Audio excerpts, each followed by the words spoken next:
Hi, my name is Stephanie. At the age of 31, I suddenly became a widow. We had a beautiful 2-year-old daughter, and I was also 3 months pregnant with our second child. Through my healing from this trauma, I've been on a journey to discovering grace and to help others do the same. Hi, welcome to this week's episode of Discovering Grace. We are so happy that you're here. This week, I have with me my parents, and they have a unique story. And guys, why don't you share that? I'm Diane, and this is Bob. Hello. Tell your story. Well, my story goes way back. The first time I really feel like I met God on a one-to-one basis, we were at a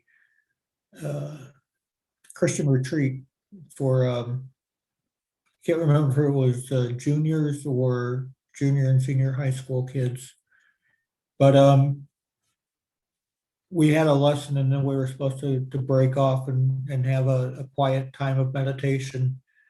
And I was generally accepted as the class clown. I was the one that hated being off alone. I was the one that was always trying to end it early. And we were situated on a river, and they had a dock that went out kind of like almost to the middle of the river. And so when the quiet time came, that's where I went, which was unusual because I have a tremendous fear of water. But I went out there and sat down, and I just start seeing the waves go by, and the fish jump, and the fish come up, and it was just a tremendously peaceful time. And all of a sudden, I just really felt the presence of God come on me, and all of a sudden I realized my best friend came up and said, "Hey, we're going to start a football game. You want to come?" No, I think I'll stay here for a while, and I'll you get it going, and I'll come soon. And that went on for a while, and I stayed on the pier, and just I can't explain to you the peace that I felt. And then the youth leader came, and he was quite concerned because this was truly not my nature to be doing this, and wanted to know if I wanted to talk or anything. I said, no, I just want to stay here. I truly feel in God's presence, and I don't want to leave. And then mealtime came across, and I'd been out there for a couple hours, and that was my first experience with being in the presence of God, I would say. And I think that has stayed with me all my life. So what happened to have Stephanie ask us on the show? Well, I think Stephanie could ask us on the show for many reasons, but I think the one everybody generally accepts is almost 8 years ago now, I fell and hit my head against a parked car, and broke my neck and left me at the time paralyzed from the Armpits down. armpits down. And I generally started getting motion back in my left side, and slowly started coming back on the right side. However, uh, at the time, I guess there was a lot of doubt whether I was going to live. Uh, Unbeknownst to me, I guess I wasn't expected to live through the night, I guess. And I did, by the grace of God, I did. And I slowly started getting the feel motion back in my left side, and then even slower back in the right side. And I had surgeries and saw doctors, and talking to the doctors afterwards, all of them said that it was not anything the doctors did that got me to where I am today.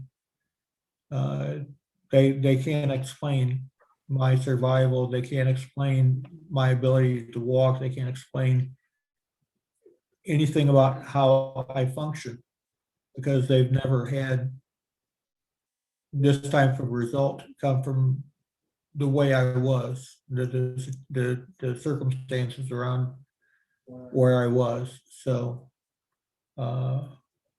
I, I still have a lot of loss. My right hand is kind of paralyzed, and there's a lot of things that I wish I could do that I can't. But when I fell, I heard the voice of God tell me that I'd broken my neck, and that He was going to take care of me. And so when Diane came over to find out what was going on, I told her I'd broken my neck. There was never any doubt before the x-rays or anything else that I had broken my neck, because that's what God told me. And so, by going back to the experience of my youth, God always being with me, I was able to deal with this experience, so like I've experienced everything else. God was there holding my hand. I was in the palm of God's hand. He was literally taking care of me, and so I didn't have that same message from God.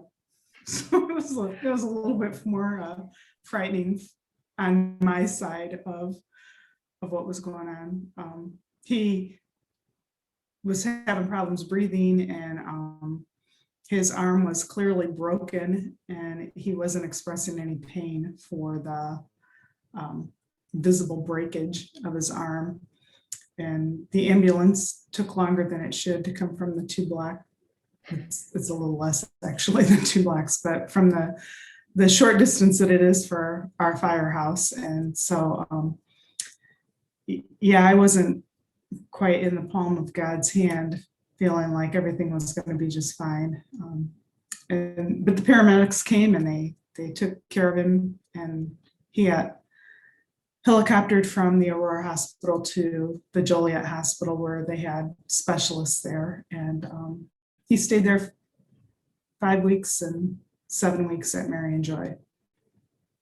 And then he came home.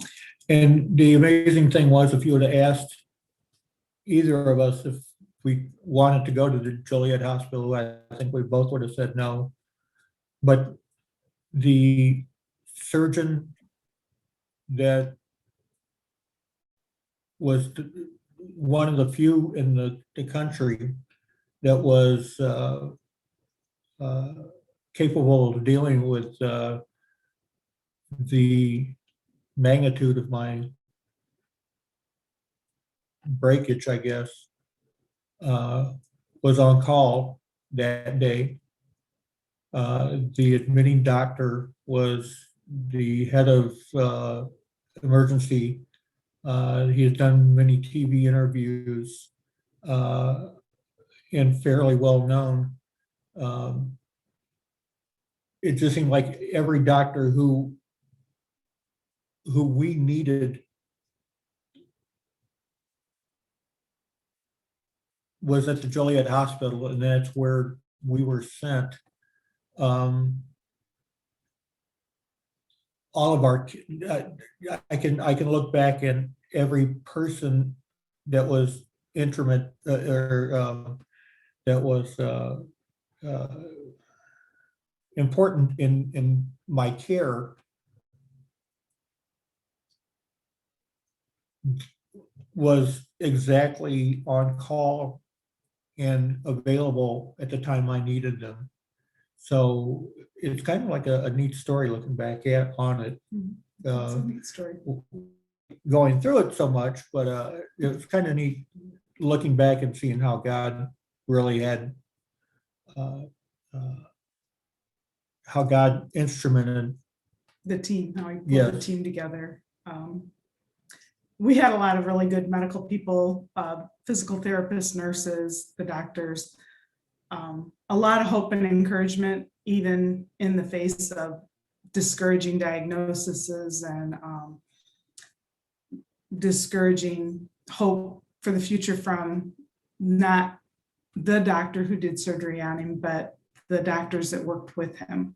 And so, so in the face of a lot of bad news, there was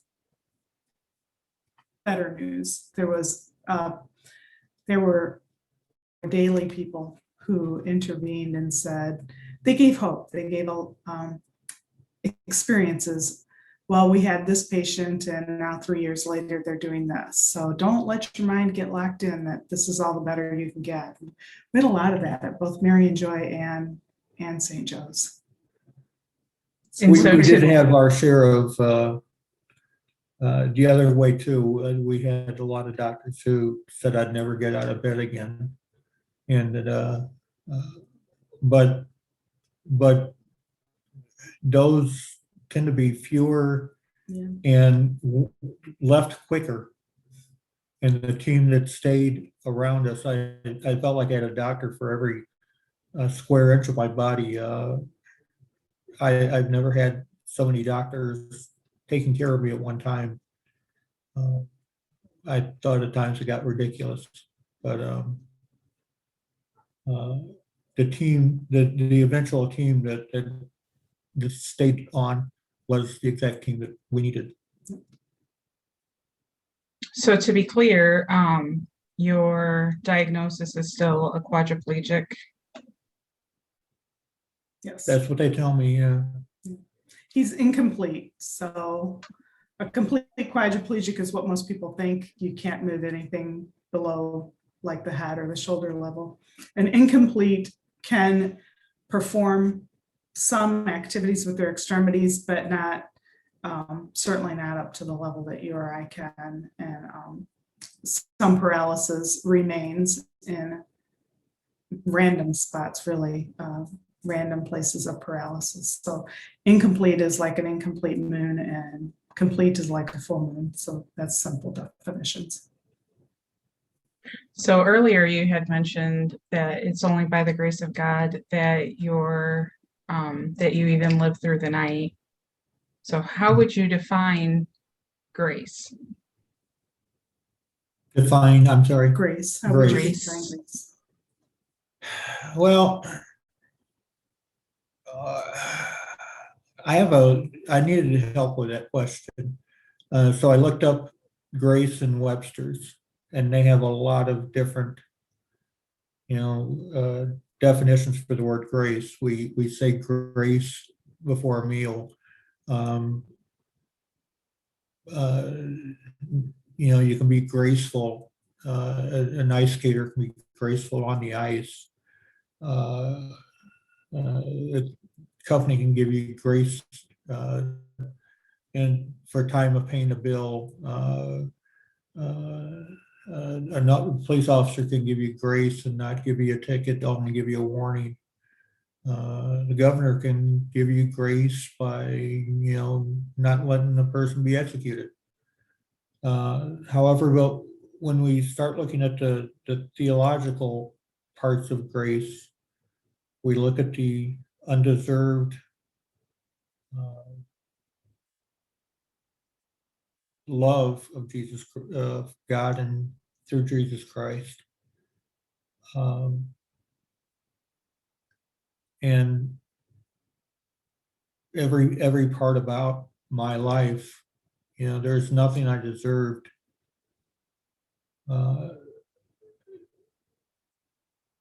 Having God, like I said, always with me. And there's nothing special about me. There's nothing that I did that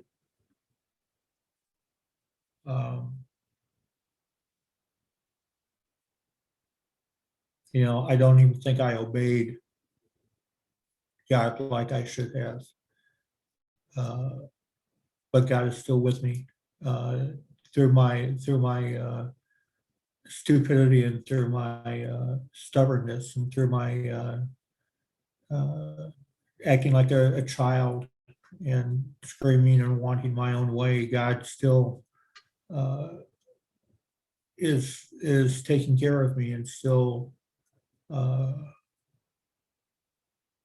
using me for whatever purpose He has. My definition is similar. It's undeserved favor. So I didn't do anything to earn the love, the forgiveness, the gift. I didn't do anything. I can't do anything to deserve it. So the grace of God is unchanging, and I can't make it better and I can't make it worse. And so there's some comfort in that too. It's not dependent on me, which is a really happy thought. I'm pretty sure that when I was asked my definition of grace, I said the exact same thing. Not the exact same thing, but the undeserved favor part of it. So you've talked a lot about how your medical staff was put in the perfect doctors at the perfect time that you needed them. What other God sightings have you experienced through your trauma?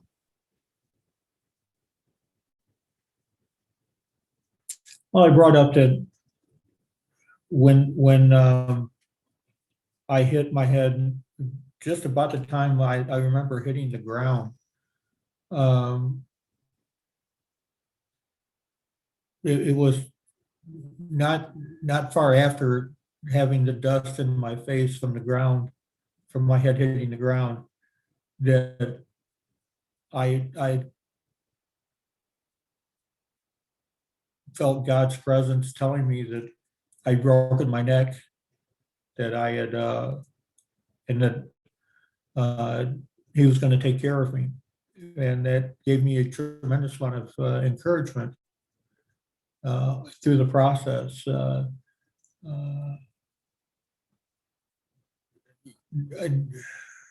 medical team got concerned at some point and sent me to the psychologist or psychiatrist, or I'm not sure what she was, but apparently they didn't think I was celebrating my achievements like I should. And God, God told me I would be to a certain point. So why celebrate? I took 100 steps today, or the one I remember the most is the first time they set me up. They had to literally tie down every part of my body to this board, and they raised me up for the first time. And just about the time I got all the way up, they quickly brought me back down again. And I was like, well, that was pointless. Well, no, you stand up for a second. I'm like, yeah, that was pointless. No, that's our benchmark. Tomorrow we'll go for 2 seconds. I'm like, oh, it was so discouraging for me. They Just wanted because me. his heart wasn't strong enough to sit up or stand up. So Yeah. his blood pressure would plummet and they would have to lay him back down because it's not medically safe. So anyway, that was a God sighting too. Just the whole progress through the whole 12 weeks. There was lots of difference. I would say one of the God sightings was the cards. We had visitors too, and people who came and prayed, and those were all good God sightings. But the cards, I don't know, one day I decided to hang them up. There were so many, usually set them out on countertops or wherever you can find. but they were accumulating. And so I got some tape and started to hang them on the wall. And it continued to be a reminder every day of our support system, that there was a team of people out there that we knew and that knew us, and they were carrying us, and they were continuing to pray for us. And so I would say that was a God sighting and a real visual of how God was working with this team to help us get through this event in our life, the circumstance. The doctors and the nurses, whenever they walk into the room, would comment about they really hadn't seen in a long time somebody getting so many cards, and nieces and nephews, children sending me cards, and elderly people. It was just all across the board. They would every day kind of look over one or two of them and ask me about, well, who is this one? And it was just kind of neat to explain to the doctors who my family, whether they're real family or part of my extended family, who all these people were. And the power that, I don't know, I just never thought that a card could mean so much. But the words in the cards, and that people took the time, to pick out a card, to put it in an envelope, address it to the hospital, to say, yeah, I'm thinking about you, I'm praying for you, or best wishes for you. And we have one person who's continued that, and she considers Bob her adopted son, and she continues to send these blessings through the mail at random times, and sometimes just exactly when it's needed, which I too consider a God sighting. Bob needed that support, and continues to be encouraged and uplifted by that relationship. Yeah. I think another God sighting that probably we haven't talked about in a long time, but Keith and you were here at the house taking care of the house and the dog, and anything, the grass to be cut or the mail to come in, all the things that you don't think about. But I was working from the hospitals and staying until like 10 o'clock at night, when they would. In the beginning, I stayed at the hospital because he wasn't strong enough to call out for help or press the help button. And so I couldn't leave him alone, because they would never know that he needed anything. But then after that, you guys were carrying the household for us. I didn't have to worry about making sure I got home, or did Ava get let out, or, does she have enough water in her bowl? And so it was a huge relief from the worry. So I think that too is it's a gift, and it's a God sighting. My brother retired from work just so he could be available when I needed somebody to go to physical therapy, take me to physical therapy. He would be available to do that. And now he's taken over cutting the lawn for us, to where he comes up once a week. And I mean, it's like a 15-mile drive to come up here from Ottawa, and to cut our grass for us. And it's just, It's a beautiful gift. it is. I mean, no matter where you look, there's just. We had all kinds of them. I mean, we had a friend come and hang lights, because the lights were out on the front porch, and other couple of friends painted the shed for us because that was a need we had. There's been all kinds of practical, hands-on things that folks have done for us. Unsolicited, we didn't seek them out really necessarily. They asked, how can we help? And so it's been beautiful. We've been very blessed. And a lot of times we tell them we don't, we're doing fine, but they still search out ways of reaching out to us and um, doing things that is truly unexpected. So I want to go back real quick to maybe not real quick, but I want to go back to the couple of times that you've said when you initially felt that you heard God talk to you and tell you that you were going to be okay. Why do you think that God gave you that assurance when he doesn't give it to everybody else? I wish I could answer it. I once again, there's nothing I have done, nothing I am doing, nothing I don't think I will ever be able to do to deserve the attention that God gives me. You think about the job he's got, and there's, I don't know the exact number now, but well over 1 billion people on this planet. Why am I being singled out? I can't answer the question. I have no clue. But he does. And he's there, and I'm grateful for it. I would hate to think about trying to get up and not knowing why my limbs weren't moving.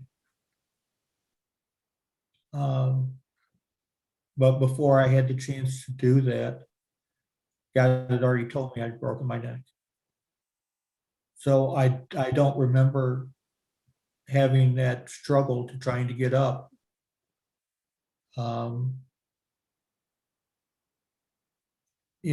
He's been there before I needed him to take care of me in every situation. And like I said, I wish I could point out some, I cured cancer. But I haven't done anything. There's nothing special about me to make God give me this attention. But like I said, I'm glad I got it. Have you had a sense of calling from this experience? No, that's been one of the frustrating things in that I wish I knew what the next step was. Chose the wrong word there. We had a Bible study years ago, and we got on a tangent about God showing us just enough light to give us just enough light and just enough vision so we could take the next step. He wasn't giving us the full picture. He was just giving us enough to where we can take the next step and move on and move on. And we had a lot of discussion in our group about this. So that some people didn't like that, and I was one of them that didn't like. I wanted to see everything all at once, so I could choose whether I wanted to take this road or not. But God's showing me just enough light so I could take the next step, which steps for me now is more of an effort. But he's given us just enough to where we can comfortably make the next move, and I don't know where this is leading. I don't know where I'm supposed to be going after this. I truly haven't a clue.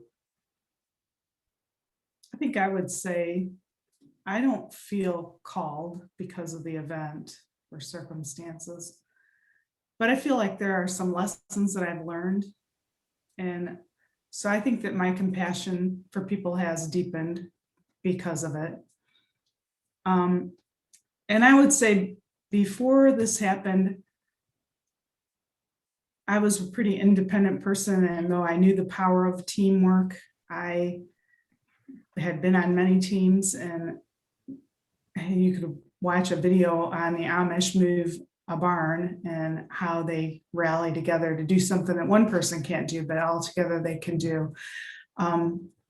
So I had an understanding of teamwork, but after going through this and watching God orchestrate all these different people to help us and to carry us when we were collapsing under the uncertainty and under the doubt, and sometimes even people's critical or judging words about what he could accomplish or what our future would look like, or just all of that negativity. The team, all those people that we've mentioned, held us together, held us up so that we could be strong and continue to go on. And so I guess my lesson learned is to continue to lead through the power of a team, that you can get a lot more done through the power of a team than can be done individually. And so many times our emotions were, at rock bottom, but at those times the team carried us and helped us and supported us all the way.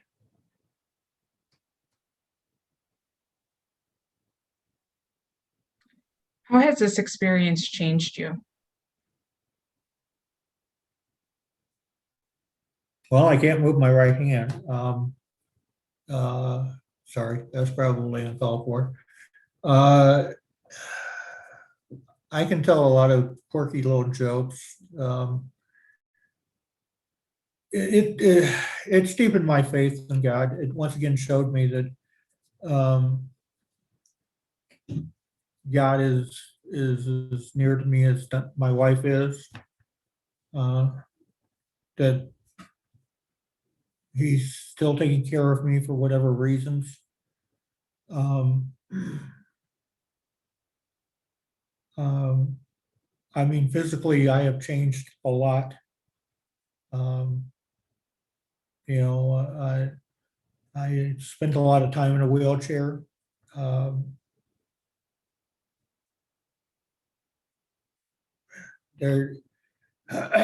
used to be, excuse me, I used to be a bowler. I used to play softball. I used to, matter of fact, I look forward to the time in my life where I wouldn't have to work, so I could spend a lot of time at a bowling alley.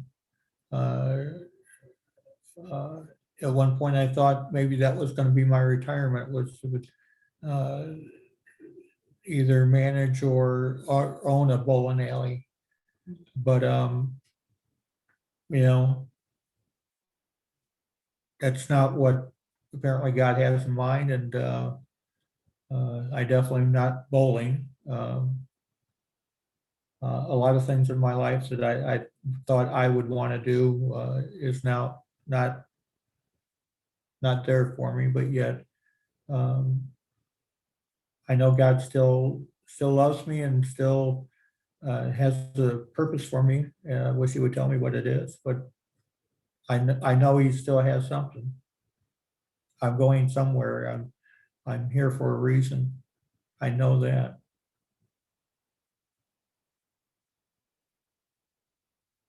Did you have Maybe an he should answer? be on your website and talk to you. I don't know. Yeah. I don't know how it's changed me. I guess like I said, I think I have deeper compassion. I'm probably more resilient, able to face adversity even better than I did before. I think that our relationship, marriage, a lot of people spread a lot of doubt about that, being able to stay in marriage. And I questioned it. What will it look like and how will we survive this? But in our marriage, we've often said a motto, I don't know what it's called, but relationships come first. And so we've continued to do what we do in spite of our circumstances. So we've traveled some, though not as much as we did before the accident. We go to church. We went before the accident, we continue to go. We do family events and daily activities if they come up, even when it would be easier to stay home. because relationships, all those family and friends that we talked about, that's what matters. And our relationship to each other, continuing to love each other in spite of our circumstances, and continuing to put that promise ahead of, whatever the day holds. I agree. So you said that it's made you more resilient. How has it made you more resilient?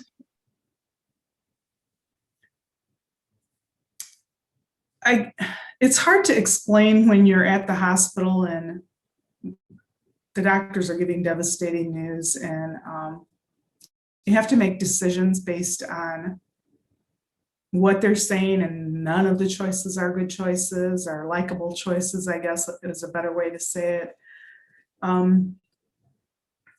Resilience perseveres in the face of adversity. I think that's a simple definition of what resilience is. And so continuing to stay the same in our relationship, in our family relationships, and our faith to God, continuing to work. I didn't throw the towel in and say I can't do both. We learned how to do both, how to manage both. And so I think that the resilience has helped, where it's come from, it's not just a one-time scene. Each day and each week continues to bring more challenges, and so to be resilient, you have to stand and weather it well, and maybe quickly bounce back. And so I feel like we've done that, even when they've said this is impossible or that is impossible. Bob's had a remarkable ability to not remember that they said that, and he just continues to do whatever he thinks is possible. And so it really proves that mind over matter is a real thing. And so I just think that both of us have grown in the category of resilience.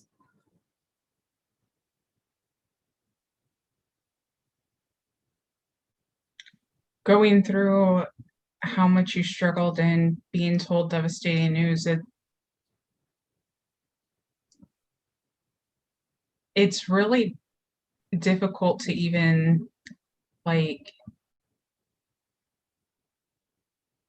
to be able to think that you could continue on in those moments. But I agree, resiliency is key there, and strength.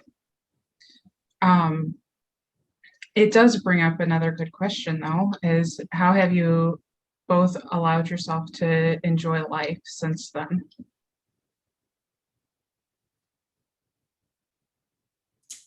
I would say we traveled. We went our first trip on to Pennsylvania because he likes the Pittsburgh Steelers and Pirates. And we went alone, and many people told us, no, you should take somebody to help. And it was an exhausting trip for both of us. But the nice thing about traveling with just the two of us is that we could control the schedule. And so if we were too tired, we could not go out and do something.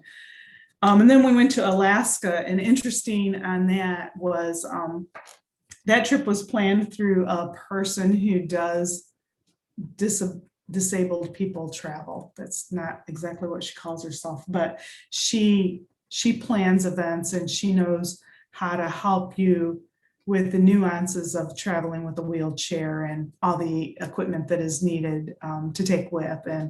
And so she was just incredible to help us so that we could go to Alaska.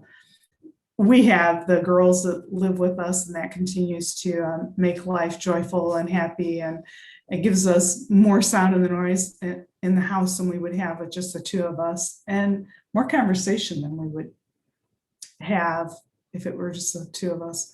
So I think to me, the answer is family, church. We continue to travel, maybe not as much, but we continue to do that. On the other hand, I don't know if we'd ever got to Alaska without Yeah. The Alaskan cruise if it wasn't for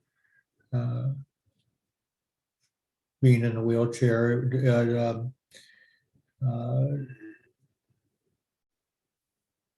I don't know if I would have slowed down enough. I think that maybe what God was calling me to do was slow down and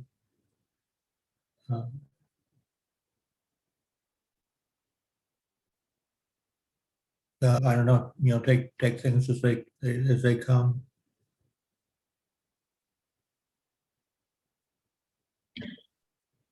So before we end, one last question for you is, what would you want our listeners to take away from hearing about your story and your struggles and your trauma and everything that you've shared today?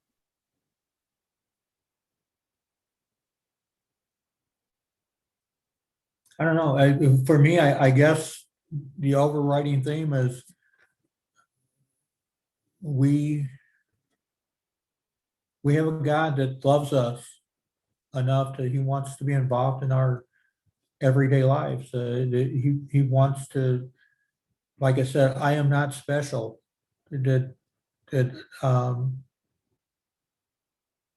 with this relationship I have with God, I'm not special in any stretch of the imagination. I don't know why he reached out to me the way he did back when I was even preteen.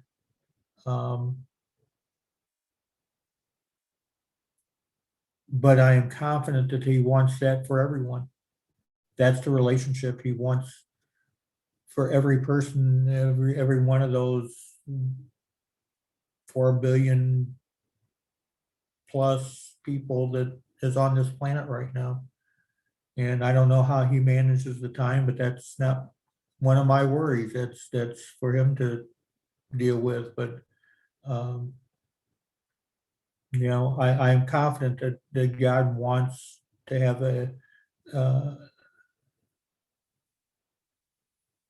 I think God wants even a deeper relationship with me than what he has. He wants me to give in more to his direction and his leadings. But yeah, it's definitely unearned.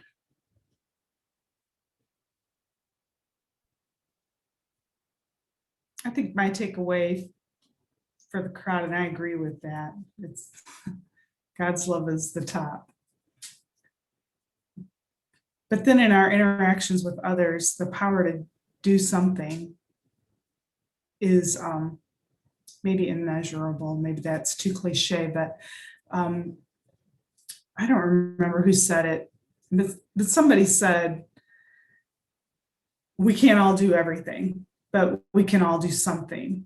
And so I should do the one thing that I can do. And I guess when I look at our whole story, there were so many people who did something, and there's something meant for us that love triumphs over any adversity.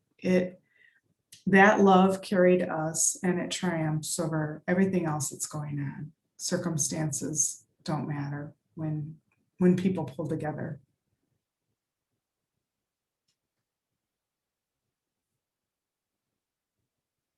I thank you so much for coming on my podcast and sharing your story with all of our listeners. And I appreciate you both giving me such a strong foundation in Christ, because without that, I wouldn't be here today.